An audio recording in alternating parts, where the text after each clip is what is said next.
I'm thinking there are people probably saying, I have study helps at home. I read different viewpoints. I listen to different sermons, right? So I'm getting this. When I listen to my sermons, I get exhorted. I don't really need to go join myself to a church body to live out the Christian life. What would you say to that person? I would say, whoever it is that you're reading, whoever it is that you're listening to preach, what do you think they would tell you if you asked them if you should go to church? I guarantee you that 99 point whatever % of them would tell you you ought to go. In fact, many of these people were church leaders themselves. So the question is, do you take them seriously or not?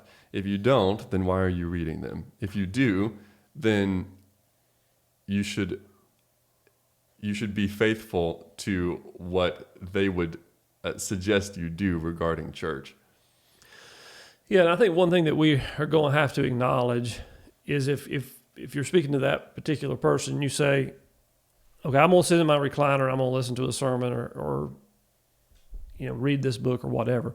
There is no substitute for face-to-face interaction with other people. This has been proven out to me again through COVID, because in COVID, everything went remote. I'm in business. We had a lot of business meetings through Teams or Zoom or whatever. And when COVID ended, we started getting back together in person. Now, let me just say, my business is remote. We have a lot of employees, but they're all remote, so we're not all in the office every day. I'm very familiar with remote work. We've been doing it for over a decade. But there is no substitute. I mean, I saw it just last week. I was on a business trip. Me and two of our other business leaders were together in Pittsburgh. We went down, we sat in the hotel lobby, and we talked for 3 hours. We could not have had that conversation over Zoom. There is just a human element that comes into play there when you're interacting with other people.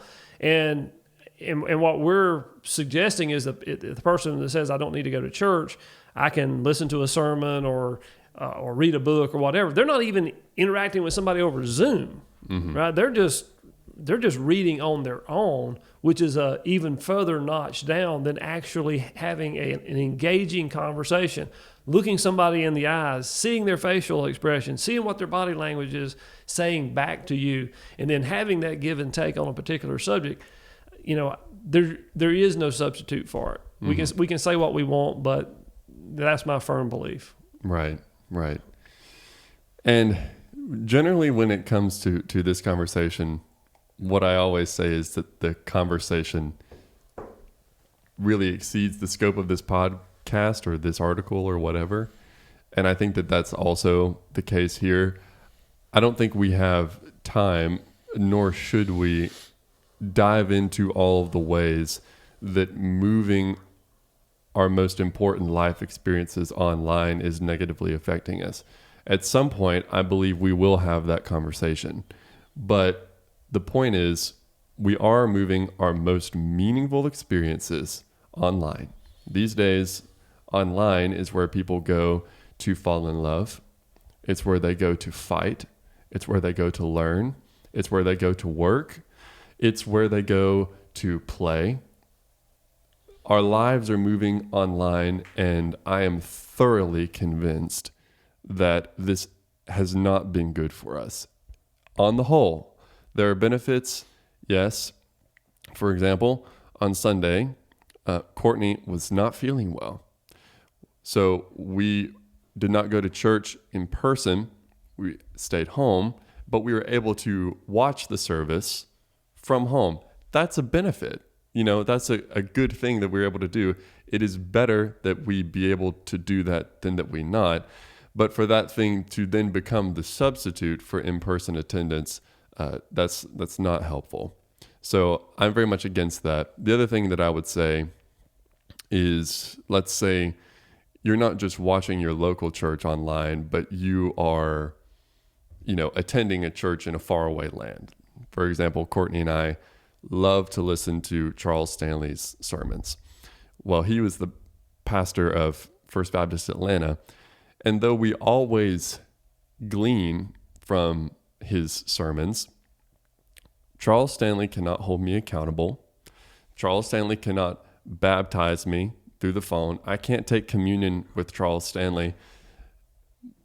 The majority of his role as a pastor, the things that happen outside of his sermons, he can't do when we're just listening to him. There's more to it than that. Mm-hmm. And the church is partly to blame here for putting so much of its emphasis on the weekend service, such that people come away with the idea that church is the weekend service. Well, if church is the weekend service, then we can watch the weekend service online and we're getting the full experience.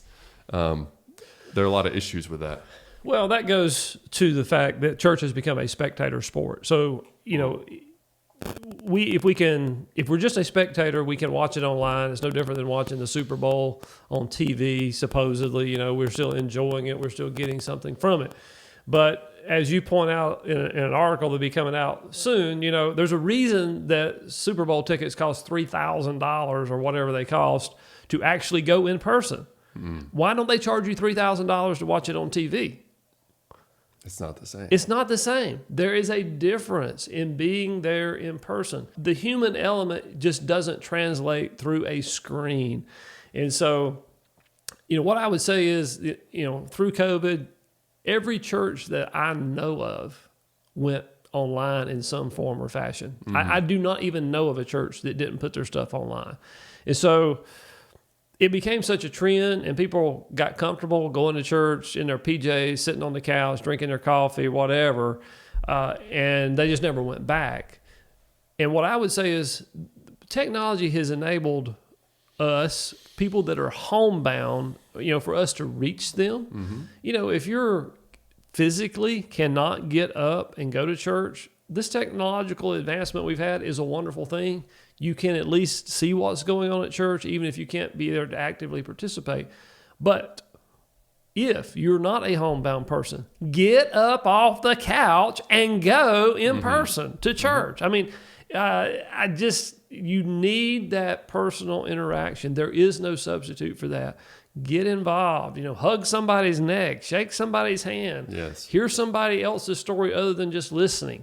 We can't, church was never intended to be a spectator sport. We have to get involved. You have to be there in person to really do that.